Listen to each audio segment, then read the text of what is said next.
Torches, you don't throw it out. Solid.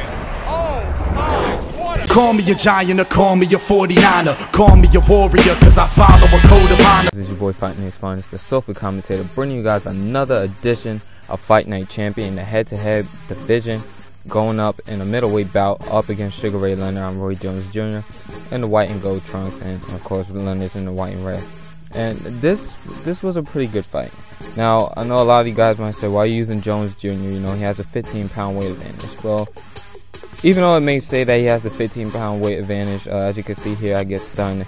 And I'm affected just like a normal 160 middleweight is. So to me, it's just a number. It's just kind of like a glitch where the normal Roy Jones Jr., I believe in head-to-head, is also 175. So they just put his number there and just transferred him down in weight class, which is what I believe happens to Bernard Hopkins at 160. But you know, he's the same exact fighter, just what I believe a 90 overall or 92 overall, which is 2 less than he is in heavyweight, but just at 160. So it's not really a big change in anything. Power-wise, he's pretty much the same as in the middleweight, and Jones Jr. doesn't really hit too hard, so it's pretty much an even matchup. And then if you look at the strengths and advantages and disadvantages of each fighter, they're exactly the same. Advantages: both fighters have the Philly shell block, and we all know the Philly shell is probably the best. I say it's number 2 best, second to the cross block, as long as you're in southpaw. Even in orthodox stance, it's pretty dangerous. Blocks almost every headshot as long as it's at 20, and your fighter has really good reflex ratings. So it's a pretty even matchup there. Guys both have really great hand speed. Sugar Ray Leonard, as we all know, probably has the fastest hands of all time, and Roy Jones Jr. has fast hands as well. So they're pretty much even in that division as well. Power-wise, neither of the guys hit too hard. Gotta rely on counter punches and tons of punches in order to knock your opponent down or get close to knocking them down. And just, you know, constantly outwork them and look for counter shots. And, you know, they both have good left. I believe Leonard is more on the right hook. Jones Jr. is on the left hook. Both of them have solid uppercuts. So it's pretty even right there. And then disadvantages: neither of them really have a good chin.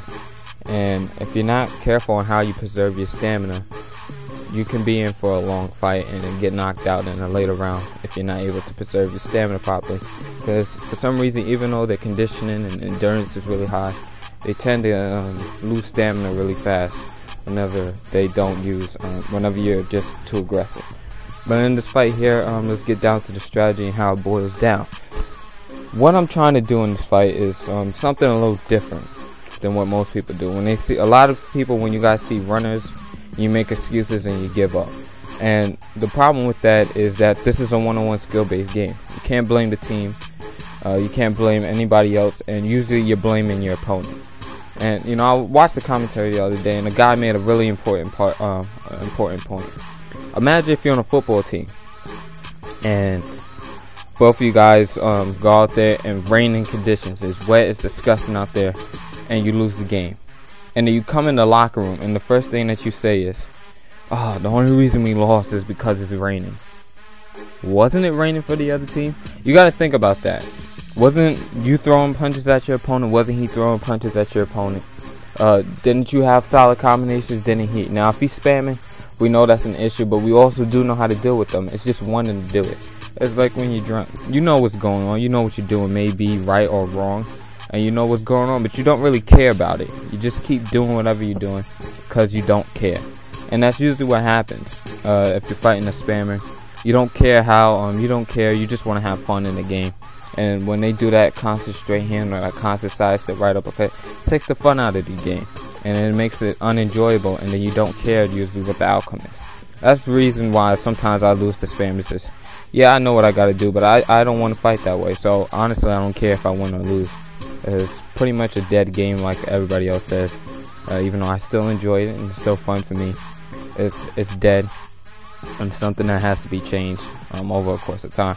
But when you fall as much as I have, or you play the game for as long as some other people who have the game even longer than I have it, winning and losing doesn't become your main objective. It's just something that you do. You get on the game to have fun, or I get on to get gameplay, or spar with friends, or help people out to get put down there. But I believe the side step right uppercut. Good work on his part with a nice counter in the game.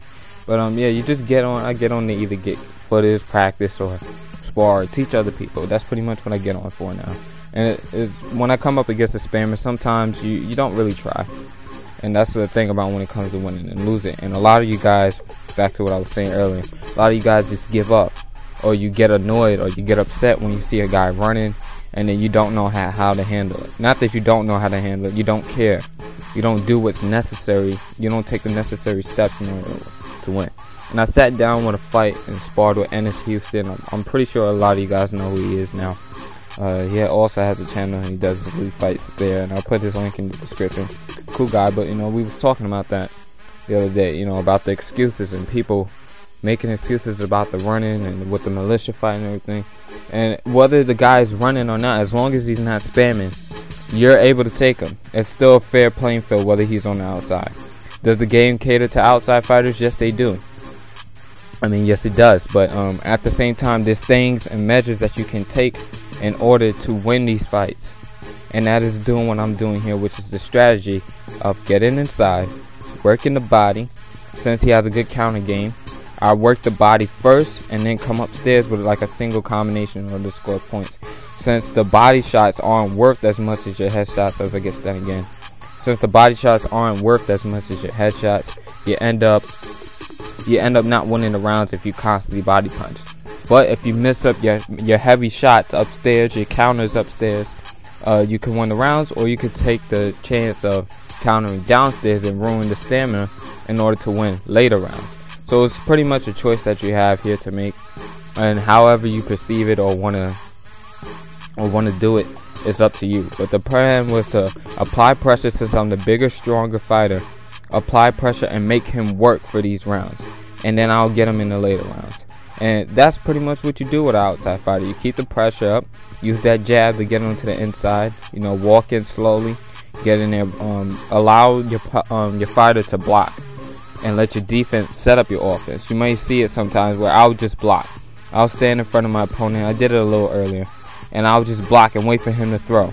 I'll go straight to the body and make him pay every time he misses, and then I'll come upstairs for like a single shot combination or maybe a 2-punch combination just to see if I can score some points. And once you do that and you trap him up against the ropes, he's going to be able to run, and it's because he has that step on you. Once he has that step angle on you, like he has the step going towards his step, his lead foot, his power foot. As you're going to see here a few times, he's doing a lot of step punching, which is just helping me out because he's just taking the stamina down and just getting lower and lower each time.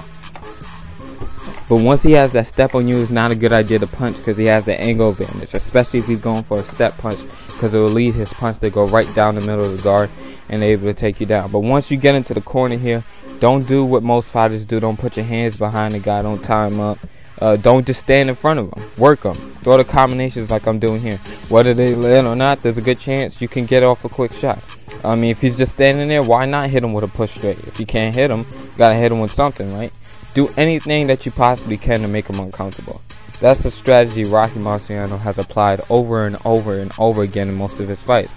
He always worked. When Muhammad Ali was up against the ropes and the guy was tired from just punching him when he was doing the rope with those strategies, what did he do? When he wanted to go put his hands behind the guy, he went to work.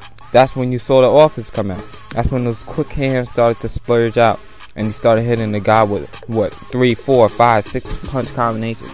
Whether they all landed or not, that may not be the problem. But the point is that you're working, and you're working the guy and forcing him to throw punches. So that's pretty much what I decided to do here, was make the guy work for his rounds. And I'll get mine back in the later rounds. And even though I may drop every round, there's a good chance I can get a knockout. I tried boxing with the guy very early on in the first round, and he just knocked me down. So from there, I decided to abandon that strategy. He's obviously a lot quicker, in my opinion. Leonard is the fastest puncher in all boxing history. So it's hard just to get enough shots off the guy in order to keep him from getting countered. But he doesn't possess too much strength. Now you see, after I constantly warm down, you see the combinations coming in the 6th round now, where you see me constantly throwing either body hooks or jabbing my way in. If I can't hit him and his defense is too good up top, the first thing I look to do, go straight to the body and then come upstairs. set up a body shot, make him kill over. And now these combinations that I'm throwing are starting to break their way through the guard. They're starting to get in, and I'm able to land these combos now a lot better than I was able to do earlier. And every time a guy misses and you hit him, whether it's to the head or the body, especially if it's a power shot, power shots are like hooks and uppercuts, or just, you know, hitting the power modifier button. When you hit a guy with that, it causes their stamina to drain because they're missing, and then they're taking damage on top of it. So it affects stamina recovery based on how the recovery system works in the later rounds, which in the recovery rounds. So for example, let's say I'm missing a lot of punches, and in between these punches, whether you're counter punching or not, you deliver hooks and uppercuts. It affects my performance because I'm not doing clean and effective punching, but you are.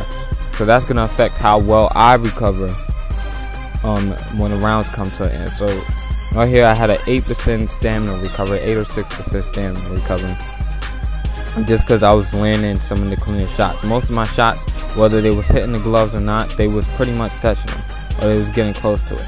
I let my stamina recover after I throw a combination.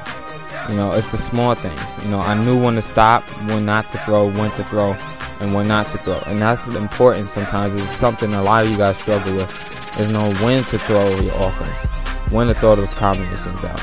And once you learn how to do that, you become a dangerous fighter, because picking your shots is really what opens the door for you.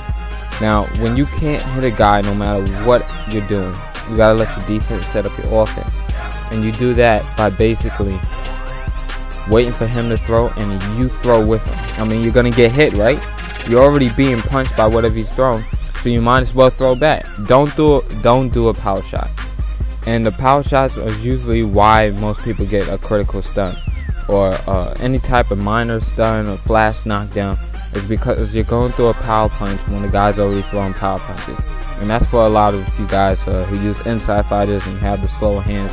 Whether it's an OWC or maybe it's just a league fight or whatever the case may be, you start to throw punches and throw back at the guy, and then try to go for a power punch, especially when you have low stamina, and then you end up getting put on the canvas because of a flash or a minor stun or critical stun because you threw back with power. So always keep it simple. Lead off with a jab, whether it's a straight to something safe. Body shots are always safe as long as you're in distance. Don't lean in with too many shots if you don't have to. It's a proper way to close the gap if you want to lean in with a quick punch, as long as the guy's not counter punching too well. But don't be afraid to get inside, and that's a main problem. Don't let a runner discourage you. Don't let him take you off your game plan. Don't let him dictate to you how you're gonna fight the fight. Make him come in and work to your strategy. You know, that's also another problem. You guys don't know how to prevent a guy from running, and you do that by landing the first shot. Then bring him towards the center of the ring, because outside fighters, they play for points. They don't play for knockdowns, and they play for counter punches, effective shots, and let their defense set up their offense. So if you land the first shot, they're coming after you in order to land a punch back. That's when you land your counter shots. That's when you can either take the outside or you can get on the inside and change the game for you. Just a quick note real quick before I get back on that. As you can see here, now I'm starting to have my sweaty comeback. I'm starting to put the guy in his place. The combinations is breaking him down. The work ethic is paying off. The shots that we threw to the body is paying off as we get yet another counter straight to the body. But like I said earlier, you know, you can bring him into the center of the ring, and then that's when you can work your game there. You already bet on the inside, and he's coming forward now to kind of land those shots. He's going to come in with lunging shots, something quick just to score a quick point as he's stunned there with a counter right uppercut. But anything he can to bring him back onto the outside, he's going to try to take that initiative. But once you bring him to your fight, whether you're an inside fighter or you like to fight in the center of the ring, once you bring him there, don't give up the point advantage. That's the main thing. Don't ever give up a point advantage, and don't ever work your opponent's game unless if it's going to work for your game plan. So this relentless pressure worked in my favor. Even though he was on the outside and he had a clear advantage, and he knocked me down a few times, he counter punched me, it didn't matter. I kept working my game, kept doing what was necessary in order to keep him from scoring, from winning the rounds in the later round. And that's how I wanted to work. Win the later rounds, discourage him in the first few. As we get the double push straight, like I said earlier, you know, he's working for that. That's what he's looking for, is just block and hold his punches up. Now he doesn't have the stamina necessary to compete with me, so we end up clocking him onto the canvas there with the double push straight. I mean, I wasn't hitting him with anything else clean, and he wasn't moving, so I might as well take the opportunity. And that gave me, I believe, my first knockdown in the fight. So even though I took up about 30 to 40% of my stamina in order to get this, his is in a lot worse shape. Because look at the combinations he has to throw in order to try to keep me out. And he's right back to the corner now. Now look where he's at. He's in a position where it suits me, where it suits my game. The corner is where I want him to be. So that's how we end up taking this fight back, and that's now the tables are starting to turn. I take away one of the knockdowns that he got earlier, and now it's putting me in a proper position to gain the fight back on points. Now he doesn't have the stamina necessary to compete for the rest of these rounds, so these are pretty much gimme rounds. The only way he wins this fight now is either a foolish mistake on me, on my end, or a flash KO. There's no other way that he could possibly compete with me at this point, because I took the advantage in the fight, stamina wise, power wise, and the way I want to fight is all I'm in control now. Even though he had what he wanted, I really took what I wanted at the end of the day, and he hasn't made an adjustment now. He has to keep throwing those combinations. As you can see here, his steps are slow, which indicates to me that he's running out of stamina and that he's low. And he keeps doing the step punches because that's what he knows. That's the only thing that could possibly land on me at this point. Nothing else. So we're coming out to a minute 30 in the round now. And as you can see there, I'm letting my defense set up my offense, use the pressure game and my block in order to set him up closer to the ropes, so now I can go to work. I didn't want to be in the center of the ring with this guy. I want him up against the ropes, and that's pretty much how I decided to cut the ring off. Working behind the jab, move slowly, wait for the shots to the body to open up, and we get another counter right uppercut there. And look at the work he has to do in order to try to keep me out. Goes with the 2 double hooks, but we end up landing our favorite combination, which is the side step right uppercut left hook combination up top, and then we finish him off with a jab straight hook up top, and that pretty much ends it there. He rage quits because he knows he can't win the fight. Thank you guys for watching. This is your boy FightNightsFinest, the sofa commentator, and I'm off this. Peace. Don't